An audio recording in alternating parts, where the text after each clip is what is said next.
Ever wanted to build something that uses one of nature's secret powers to work all by itself? Well, in this explainer, we're going to do just that.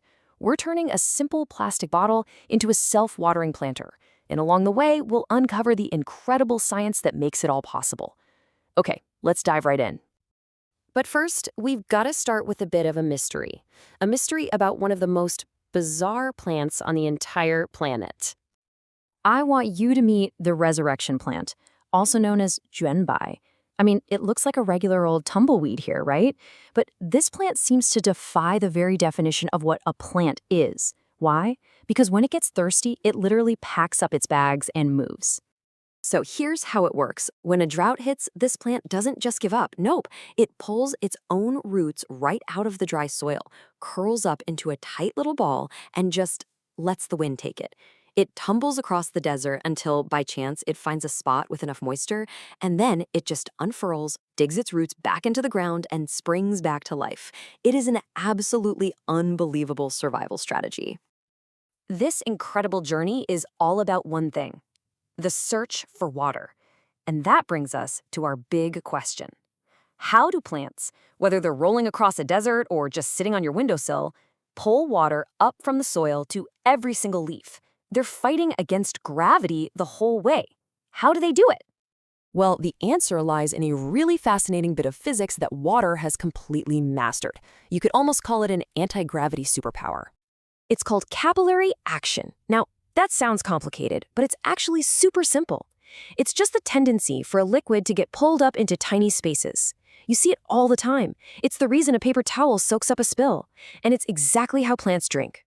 And this whole thing breaks down into two really simple forces. First, you've got cohesion. Think of it like water molecules holding hands. They love to stick to each other. Then you've got adhesion. That's water molecules being sticky and wanting to grab onto other things, like the inside of a super narrow tube. When that pull of adhesion is stronger than the cohesion, the water literally starts to climb. And this is exactly what's happening inside the plant. Its stem is filled with a system of teeny tiny tubes, kind of like microscopic straws.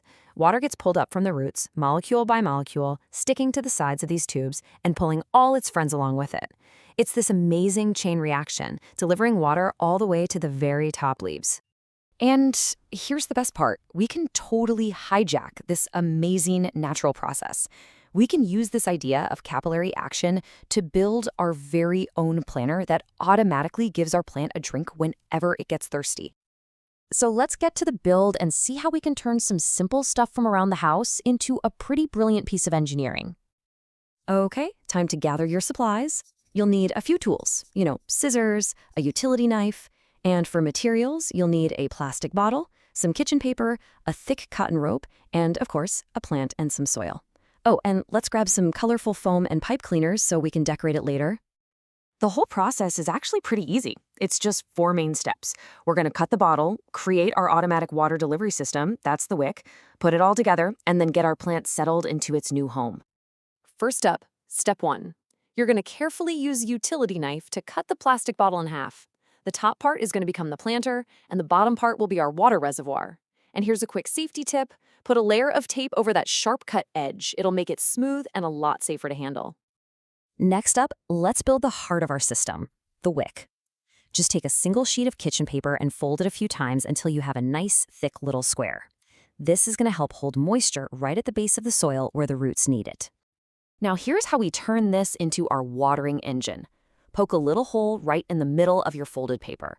Then thread the cotton rope through it and tie a good solid knot on one side.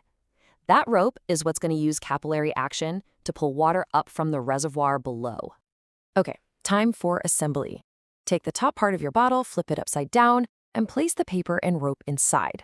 The knot should be sitting inside the planter part, and the long tail of the rope should be dangling down through the bottle's opening. And just like that, our science engine is ready to go. So the science and engineering parts, they're done. Now it's time for my favorite part, where we bring in the A from STEAM. That's right, art. Let's make this planter look as cool as the science that powers it. And hey, you don't need to be a professional artist for this. Just like our little rocket friend here is showing us, you can create amazing designs just by combining simple geometric shapes. Triangles, squares, and circles. So go ahead, cut out some shapes from that colorful foam. Use some double-sided tape to stick them on. Maybe wrap a chenille stem around it. Make it completely your own. There are absolutely no rules here. All right, with that done, let's put the final pieces together and bring your new, self-sufficient green companion to life. It really is this simple. Pour some water into the bottom half of the bottle. That's our reservoir. Then place the top half right inside, add your soil and your plant, and that's it. You're done.